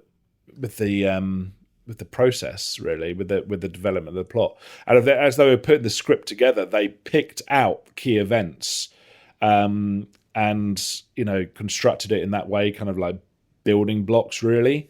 Like highlights from the whole thing. Another thing that was left out is one of the things that ultimately put Jimmy Conway away in real life was his involvement in betting scams, basketball scams, betting kind of stuff. And that's a big part of the book, but it's not at all in the film. And they hint at it early on when he's first introduced that Jimmy would bet on anything. Yes, yeah. Any sports, any but they never really go into that, do they? But whilst we're on Jimmy Conway, one thing I do like about sort of like the latter stages of the film is that scene with Karen where she's speaking to Jimmy and Jimmy's like, "Oh, do you want a couple of nice dresses?" And there's that really sort of like big sort of ominous feeling that Jimmy's sending Karen to be. Yes, yeah. I really like. I just think that is such a. That's a scene that kind of really sits because it's a case of, we've seen these things be done to, the guys committing the acts. We've seen this, and we've seen the wife be killed, but we've never actually seen that happen or seen it being carried out. But the thought of actually that Jimmy now is sending Karen, to be killed is such a change of pace because up to that point he is charming. Yeah, he is. That scene where they all walk into the bar and he's like, "Come here, you! Come here! Come here!" I mean, that is Robert De Niro in a nutshell. It's almost a bit of a cliche. If you're going to do a De Niro impression, you pull the face and you put your arms out and you say, "Come here, you."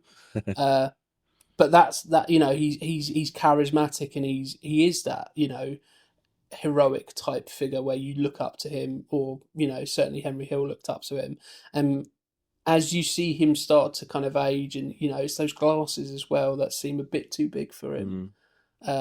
He starts to become a lot more flawed, and that is like the culmination of that, where you see he's going to send. Why would he send Karen to be killed? Like, what is that going to achieve other than it's going to get to Henry? And that just shows the ruthlessness of it all. There are points where you get those glimpses. It never sort of like pushes it right in your face, but it's always like a glimpse where, I think you said it earlier, there is always this kind of elephant in the room that very, very quickly, a very normal day can become very, very unique and very, very different at the drop of a hat. Yeah, for any of them, absolutely any of them. So, in terms of criticism then, if we were being ultra critical, one thing I've certainly heard an awful lot is about sometimes people have said it's overly violent in places. I suppose it depends on what you've seen, in close proximity. If you watch a film like Total Recall not so long ago and then you go and watch this, by comparisons, it's actually quite tame. I think there has to be a level of violence, and it has to be quite visceral. Obviously, that scene where he goes and attacks the guy across the street, the Billy Bats murder, and then obviously some of the scenes in the montage over with Layla over the top. Yeah, I think they have to be at a certain level because otherwise, it doesn't have that same level of stakes. If we're to believe that these guys are absolutely ruthless, and we have to see the consequences of that ruthlessness.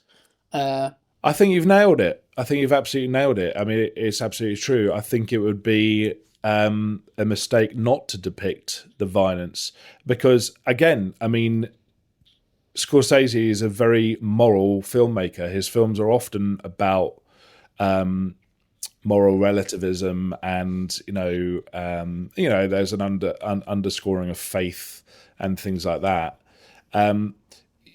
You've got to take the rough with the smooth. This, again, Trainspotting had the same kind of criticism. It's like, that you're glorifying heroin taking. Yeah, a dead baby crawling on the ceiling is not glorifying heroin taking. You've got to understand why people would enter this lifestyle. And, sometimes we don't think about the consequences of what we're doing.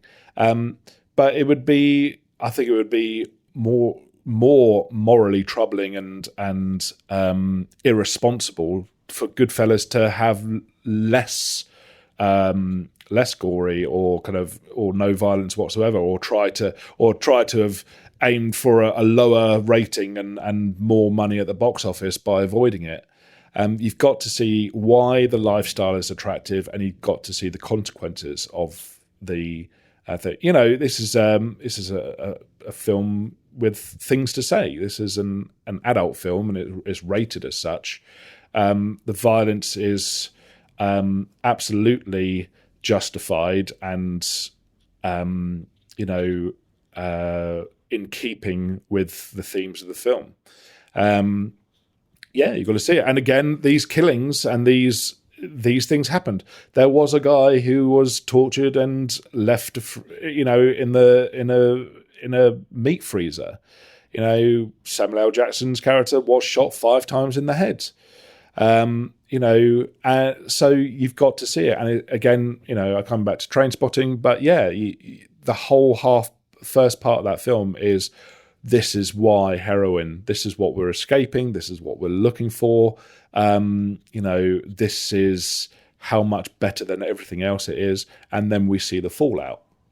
So it's I've got no problem with it. Well, I've not got, I haven't got much of an aesthetic or a kind of,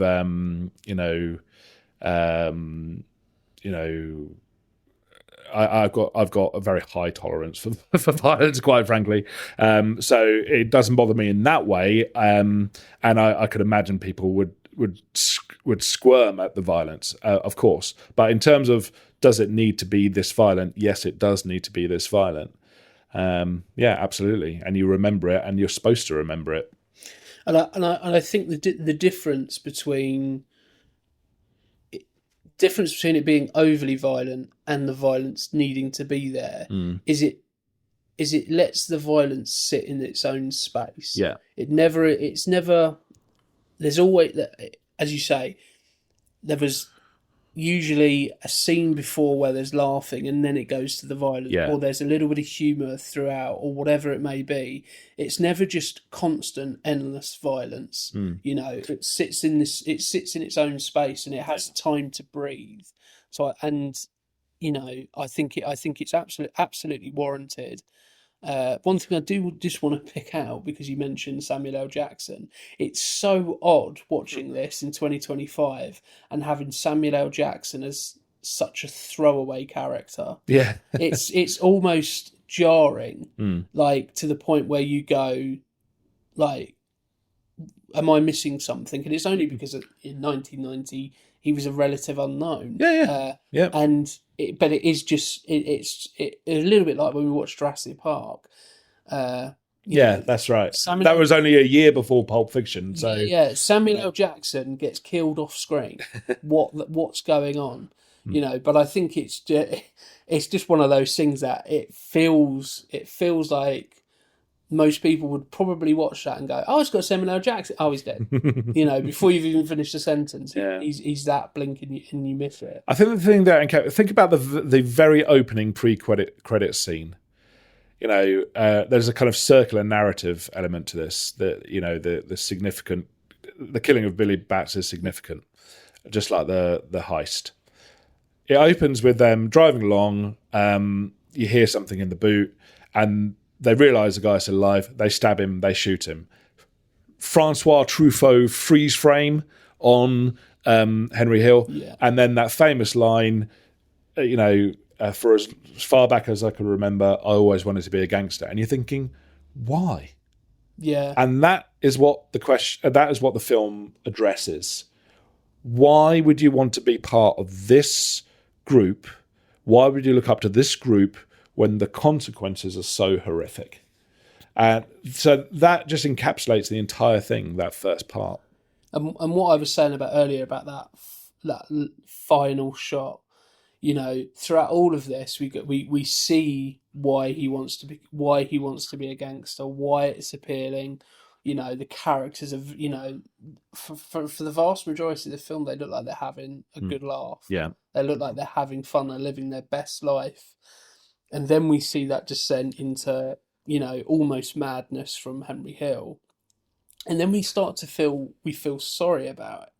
Almost start to feel sorry for Henry Hill, and it's that smirk that takes you right back to that first moment and go, okay. That is almost a full circular moment. Yeah. And as we're saying this, there is that really good scene where Joe Pesci is telling that story, and you can't help but be totally encapsulated by him telling that story, because it's a funny story, and I can take think back to times when I was a little bit younger, and I'd be around like my uncles, and my dad or my uncles would be telling a story, and I wouldn't necessarily know who they're talking about, but I knew it was a funny story because of the way they told the story. And it's perfectly there with Joe Pesci's performance, and then obviously they go and kill Maury in so quick. Yeah, all friends, let's get in the car, best buds, screwdriver or kind of ice pick to the back of the neck, whatever it is, knife. I just think when you just said, living my best life, I was just imagining if this being played out in the modern day, and Pesci's character looking at a phone and taking a selfie as he's shooting a spider to death. Living my best life. Well, that would be certainly something you'd see on a TikTok, wouldn't you? As he's shooting the this guy isn't. Dance for me. That would be a TikTok, wouldn't it? So coming on to the last sort of two sections of the pod. So I understand that sometimes ratings are a little bit arbitrary and they don't really mean anything. But if you had to give it, a rating out of 10 skulls, 0 being the worst film ever made, 10 being the best film ever made, where on that scale would you rate it? I think it's right up there in the 9s or 10s. It just is. On an objective level, it is superlative filmmaking in set design, performances, music, sounds, camera, the editing. It's all, like you said earlier, it's everyone at the absolute top of their game.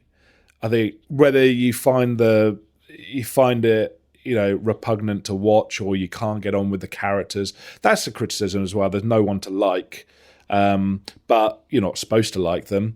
I think, however, even though none of the characters are likable, you're still interested in them. There is a way that this film could have been made that means that you're not interested in them.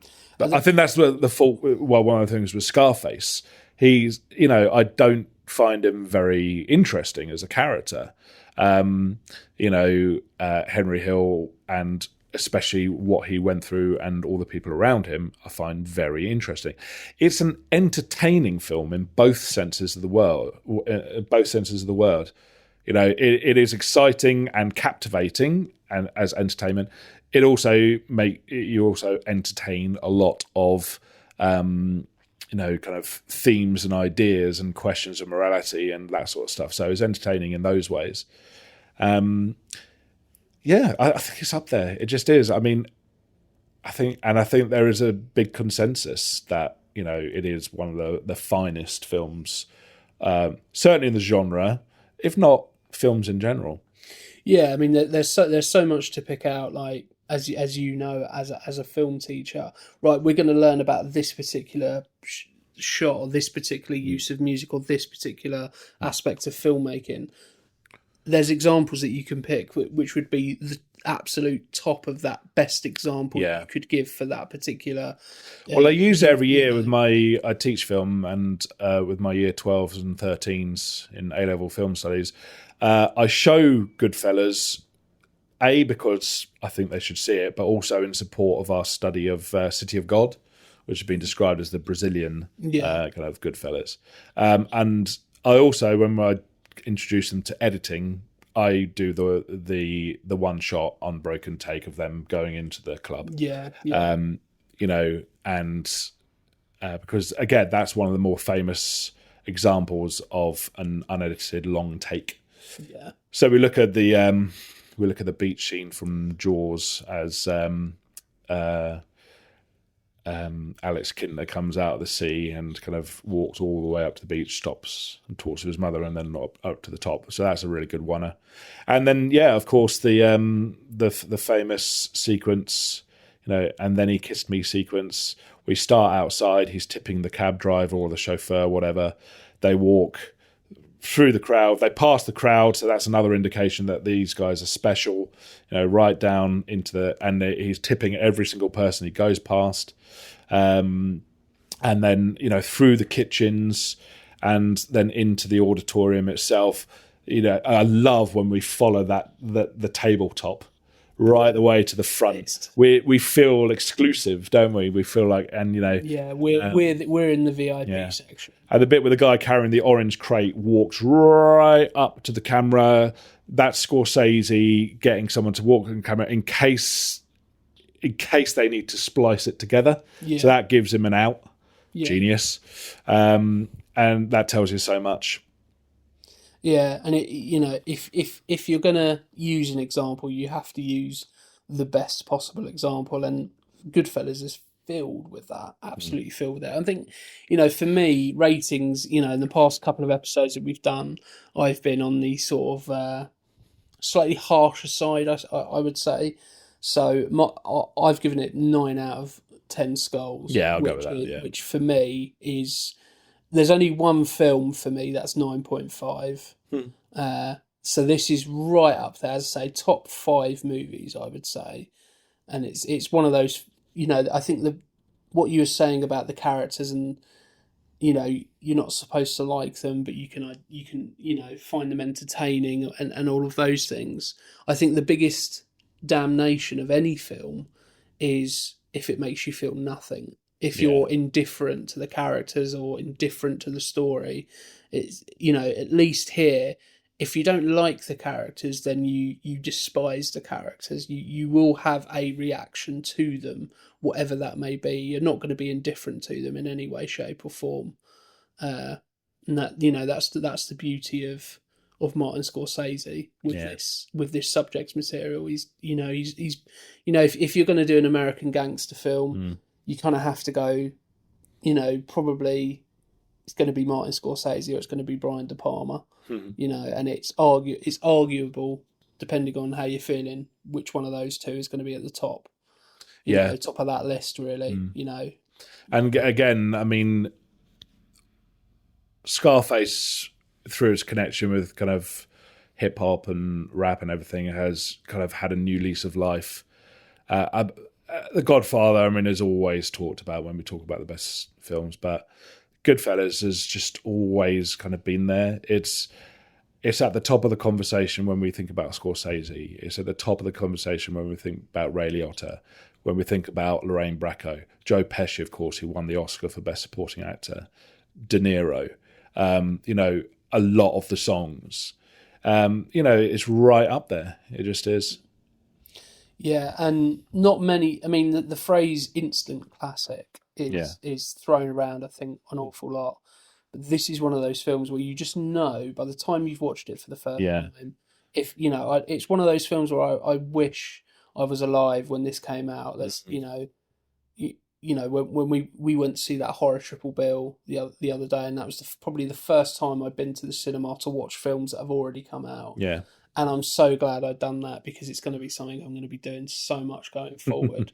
And Goodfellas, if they ever put that on, it's going to be a film I'm going to go to the cinema. Oh, yeah. Because, I want to be that person who is watching it for the first time in the cinema when it first came out. And it is that instant classic. I think that is a label that Goodfellas can hold up to that. Yeah. I think I would have seen this. I was born in 81, so I grew up in the 80s and the 90s. If you were seeing this in the cinema at age 9... Well, I saw a lot on video when I was age 9. It was that sort of era.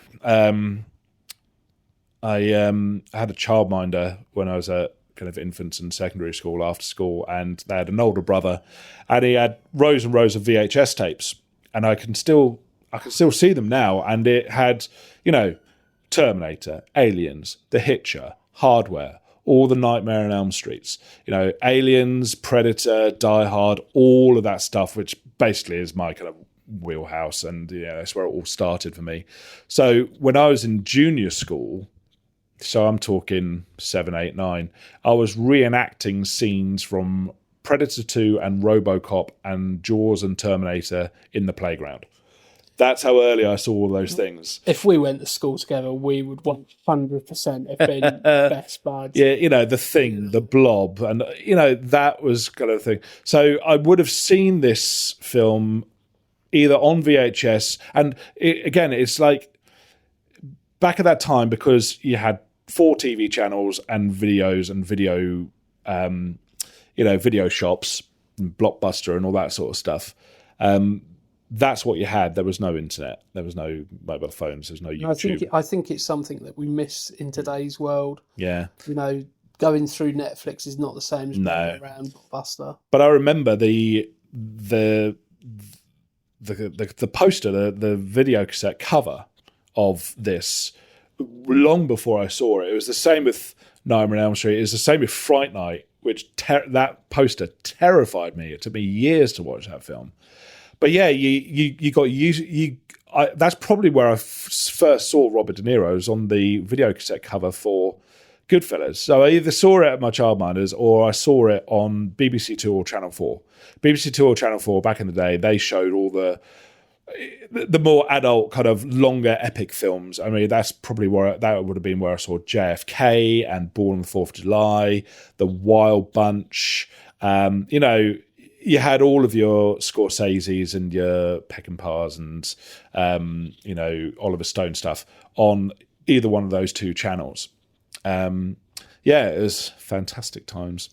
Yeah, very, very similar, watching The Terminator at a far too younger age. My nan was the worst influence when famous story in our household. She was babysitting for me and my sister. And she ended up for my sister, before I was born, she ended up putting on Jacob's Ladder. Oh, jeez. So properly scarring my sister. And then when I was born, she would just whack on The Sopranos, staying up far too late beyond, and just seeing James Gandolfini. Yeah. I think we've kind of covered further watching, but I just have a little space of time in case there's anything we've missed. So obviously, the ones I've put down are The Godfather, Raging Bull, The Departed, which are very, very closely linked. One that I think, if you want sort of a lighter sort of version of Joe Pesci, is My Cousin Vinny. Yeah, I've never seen that. Don't get me wrong, it has its flaws.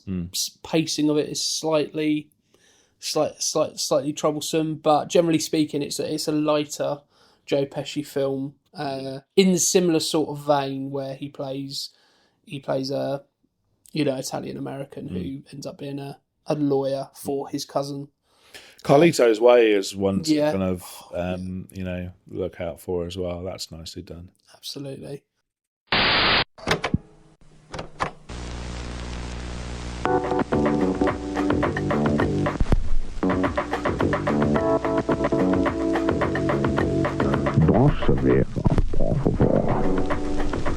Now, you could be forgiven for thinking you're listening to a Spaniard ordering a beer on the Costa del Sol.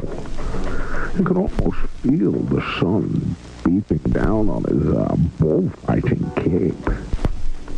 But what you were actually listening to was me, Sean Connery, displaying just one of the many accents that you too can master at the Sean Connery Dialect School for Actors.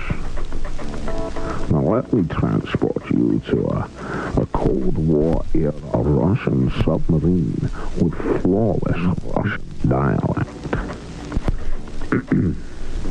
This is my boat now, Captain Phillips. That was magic.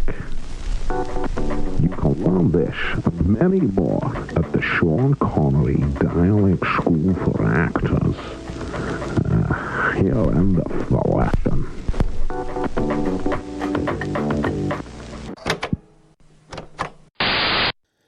Unfortunately, it's come to that time in the episode where we have to say goodbye.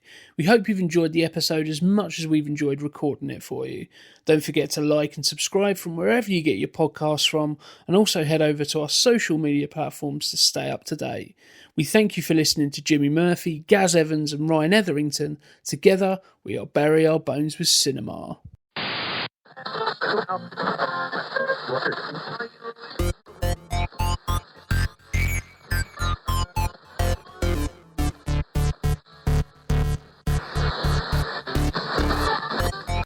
Be a one-button job.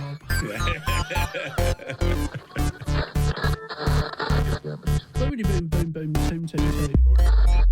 I have a terrible tendency to just swear about you're talking when we're doing it. I still find it slightly distracting. It's a bit weird, but I think it's a bit weird. But I suppose maybe if you listen to it back, see if it sounds. I was like, I'm gonna have to stop it. You listen to it back. It's good job I observed that well, wasn't it?